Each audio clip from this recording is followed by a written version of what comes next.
Hey, this is your first video installment of Artist in 10. I'm Llama Ruckus. If you've never seen my face, here it is now. Well, we're going to go inside and talk with one of our friends here in the, in my opinion, historic lo-fi place. It's the Wish Gallery right off Moreland. We're going to go inside, talk with the artist Mason Webb. He's from Arizona. He makes textile art. He's also a bit of a fashion designer himself. So we're going to go inside, get to know him a little bit more, and talk about his latest piece and exhibit at Miss You Carefree.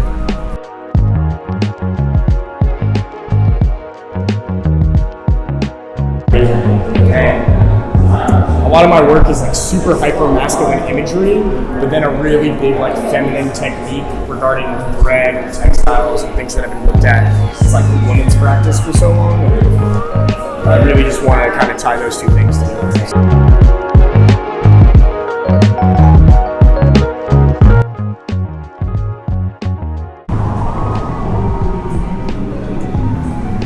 Teach you to play chess. The first time I learned how to play chess was at a school here in Atlanta. When I was in elementary school, my mom put me into chess classes and different things in that regard. And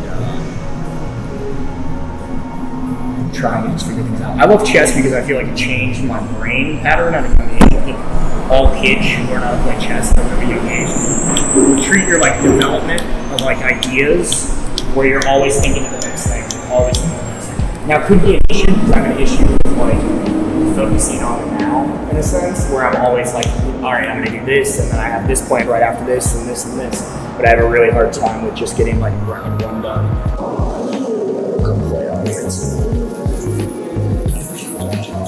So, I understand, we talked about this before, with your mother, and she worked with Victorian fabrics, correct? Okay, so let me tell you, how did that start off, and then what was the moment when you went out with her where you realized you were interested, I guess, in what she was doing? Yeah, man, I had a really wild upbringing. Like, I didn't start taking any of this stuff serious until I was 18.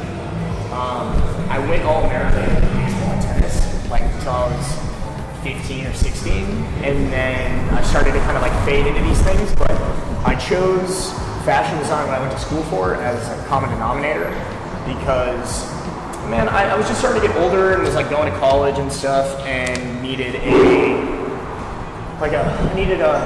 major. I didn't know if I really wanted to go for music. I mean, I loved music, but I didn't know if that was me just yet. And I started to look at everything in my life and all the things around me, and the common denominator was clothes. Like, I always just cared about how I looked and how I like dressed on the court and different things like that. She would take me to fabric stores until, I mean, I had to be like born and going with her to fabric stores. And what's really interesting about these works, like the lace and the paint and the stucco, the smaller ones, my mom actually painted my sister's bedroom like that when I was 11. And it just always stuck out with me. I thought it was the coolest thing in the world. And while I started kind of getting back into this stuff and playing with things, because this is the first time I've played with stucco in a sense. Like, I've always been textile and always been just fabric based and things like that. So with this, it's been kind of like this reminiscent, nostalgic, like ode to my mother in a sense of like her application and her process to create those works. And that was something I've always had like high regard for my mother. My mother was an incredible, incredible artist that I felt like never got to see the light of day due to like real life stuff. And at the same time, I feel like if she would have grown up in the internet generation, like she would have understood a little bit more. But until then, man, it is going to be one of those things.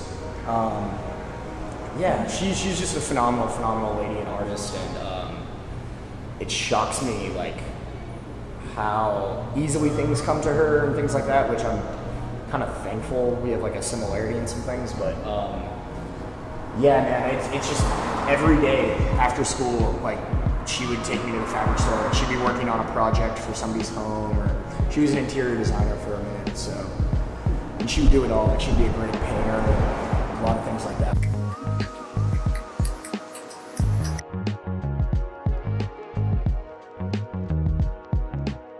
A lot of my like design focus comes from Swiss graphic design, where it's like a lot of uniform and just like balance and it's like grid flow. So there's like certain things that'll pop your eye at like a bottom third or like a top third, and that's just always been a way that I like to create just like what really kind of like can give your eye like just a movement around it, kind of like rides it and just kind of like can continuously play and move through it. Now, amongst this piece, when I started cutting out a lot of these boots and cutting these boots up, I started to feel like they just looked like corsets. And at the time, I had a girlfriend who loved corsets, so I'd always kind of like been around them.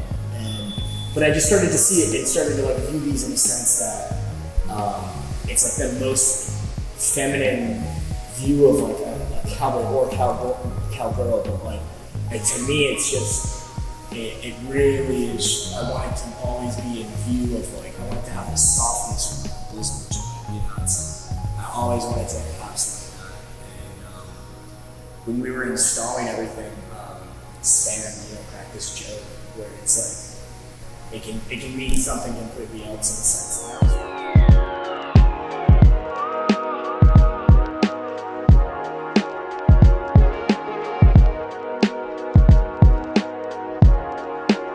The chess pieces that you had coming down the middle with the kings and queens at the end. Yes. So these pieces are like a view into this tattoo that I was gonna get. That's basically it's like a king chess piece, but wearing a cowboy hat. And I always loved the way just like king cowboy like on the love of the time, you know.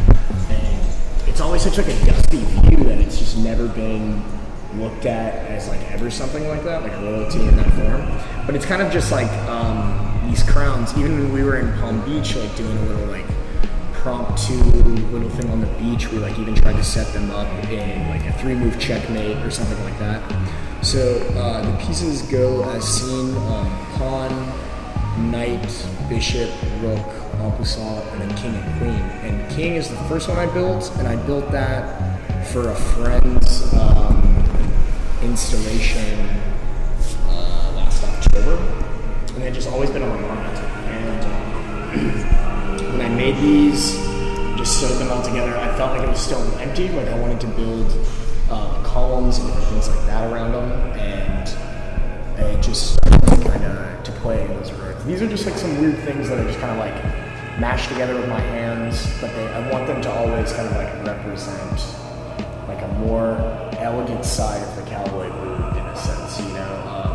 Like there's so much age and time and experiences that goes into each one of these boots that people have like lived through. Like one of my favorite parts is like all the sweat that you can see that it accumulated through people wearing them over time, like all the dimpling. Yeah, like and stuff like that. And a lot of these boots are like that in a sense too. So it's just kind of trying to have them tell the best story they can in this viewpoint of like with something like this and within something like my culture in a sense. So the West, man, it's just like I'm just trying to kind of like make this great mumbo jumbo-ness of like Western culture and then like a high-end elegance. Like Carefree, so like the thing about Carefree, the mountain that is Black Mountain that I grew up on, the front half is like this really weird, retired, like paid out, like Victorian, like just kind of like elegant, a lot of things are very, very elegant and stuff, like a lot of Frank Lloyd Wright and stuff. And then on the back side of the mountain is like the cowboys and the people who are like really, really gritty and things like that. And I lived on both sides. And like till I was about 14, I lived on the front side, and then after that I moved to Cave Creek where I lived like 16 to 18, so I was like really kind of seeing both of those, and it's wild, man. I mean, like people like take their horse to the grocery store, you know what I mean? And like to me, I've thought about moving back to going to New Orleans, because New Orleans you can like ride a horse through the city and like pull up to a bar and everything in that regard.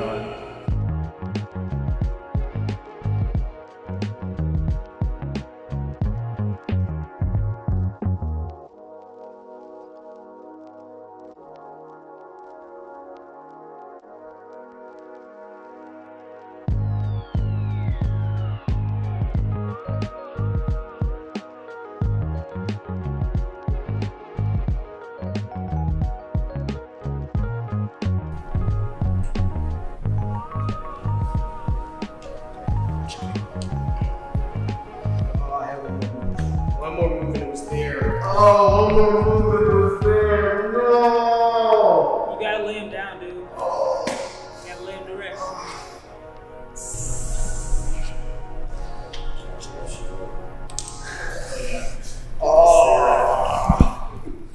Great game, man. I thought you had